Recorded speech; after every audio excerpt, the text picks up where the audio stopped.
Eto na daw ho, mga bossing, nakita ko lang ho ito doon sa post ni Takeru Miyamoto na ating kaibigan ho, mga kababayan. Eto ho, mga bossing, nagmula ito, nagmula ito nung nag-post si Robby Tarosa ho, mga kababayan. Sabi niya doon sa kanyang post, nako, mag-resign ka na, Jinggoy. Si Jinggoy, yung inaaway niya. Mag-resign ka na, Jinggoy.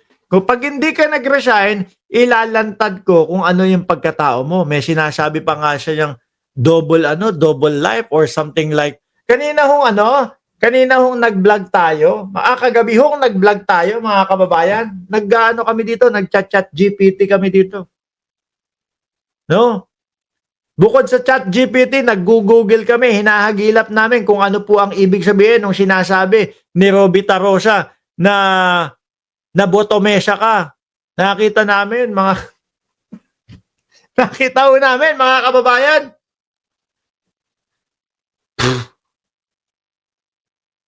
Papasok daw po sa wet packs. Nagpapapasok daw po sa wet packs yung sinasabi ni Robby Tarosa na botomesa.